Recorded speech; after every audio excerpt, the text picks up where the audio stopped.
créer des nouvelles couleurs dans Photoshop, les mémoriser pour les rendre réutilisables. C'est assez facile dans Photoshop, mais il y a une petite difficulté quand même, c'est qu'on a plusieurs chemins pour y arriver et on pourrait un petit peu s'y perdre.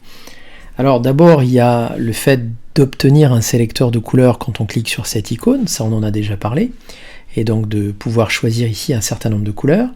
On a aussi le panneau de couleurs qui est ici, avec une particularité, c'est dans le menu qui est en haut à droite que je me permettrai d'appeler à partir de maintenant, si vous me le permettez, le menu burger, puisqu'il est composé de petites couches ici, comme un sandwich bien connu. Et pour le coup, on a ici la possibilité de mettre des cubes de teinte, très classiques, des cubes de lumière, un peu type sélecteur, des roues chromatiques, enfin, vous voyez, il y a plein de choses comme ça qui font que, en fonction de nos habitudes d'utilisateur de tel ou tel produit, tel ou tel logiciel, on sera peut-être plus à l'aise avec une roue chromatique de ce type-là qu'avec un sélecteur. Bref, vous choisissez d'utiliser le mode d'affichage que vous voulez. Donc vous voyez, j'ai un accès ici, un deuxième accès ici, et un troisième accès dans le nuancier. Et là je me dis, mais alors attendez, je commence par quoi finalement pour créer ma couleur?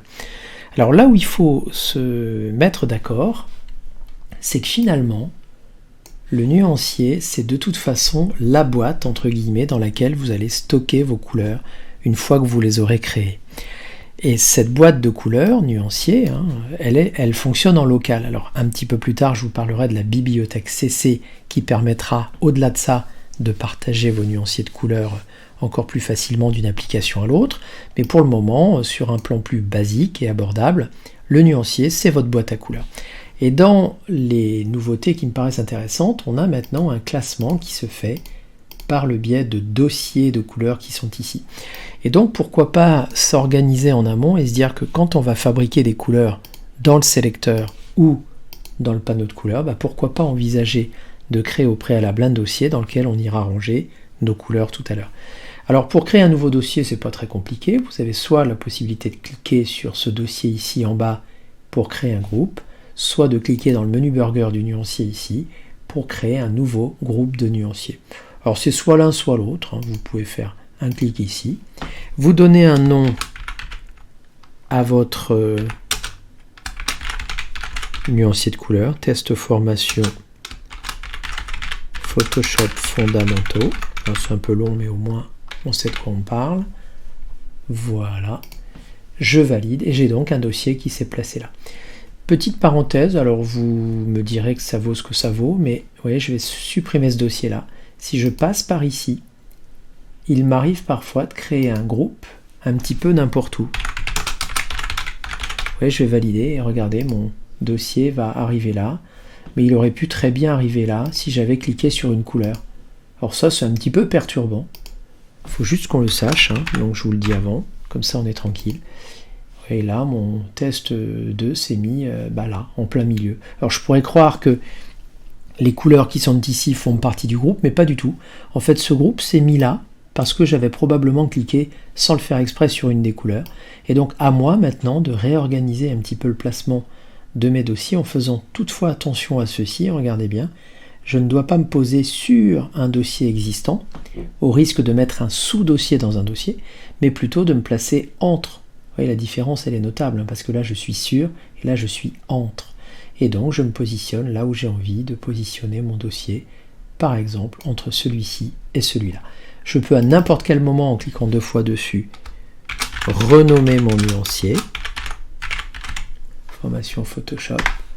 Bon, j'ai fait une petite faute, je vais la corriger quand même pour que ce soit plus joli.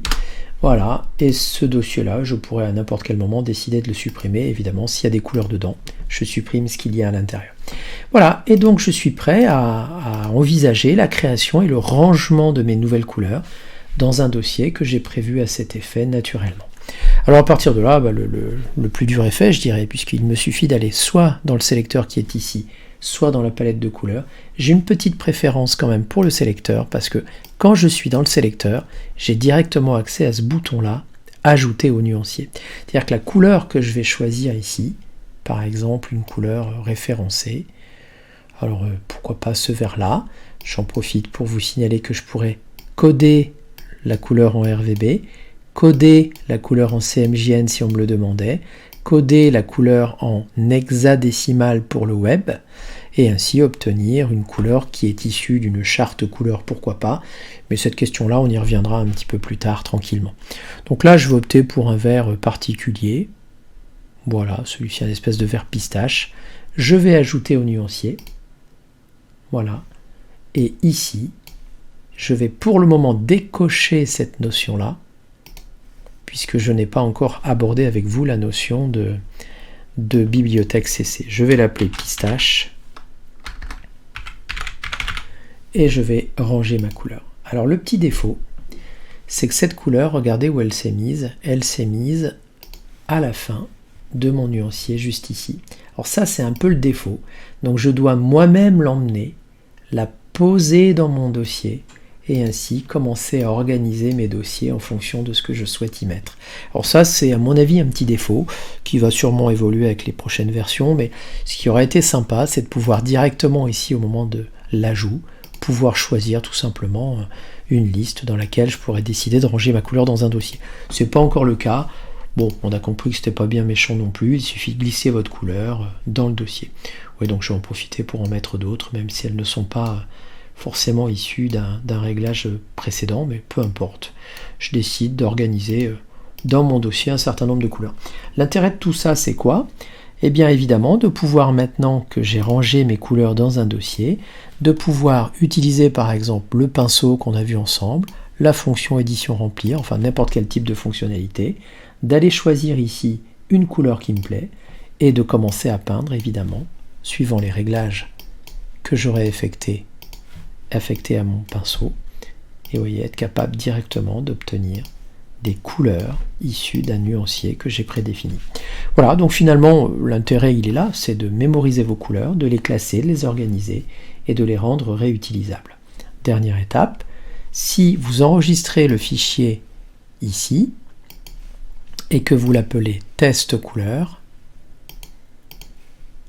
ou rouleau couleur, je vais garder le nom d'origine, au format JPEG, enfin peu importe, et que je ferme ces documents, vous voyez que mes couleurs sont toujours là. Autrement dit, contrairement à certains logiciels de la suite Adobe, je pense notamment à InDesign et Illustrator, les nuances que vous créez dans le nuancier ne sont pas rattachées au fichier, mais rattachées au logiciel. Donc c'est plutôt rassurant de se dire que si je quitte Photoshop, si je le relance, si je ferme mon fichier sans l'enregistrer, eh bien pas de souci, je conserve de toute façon mes couleurs pour les rendre réutilisables.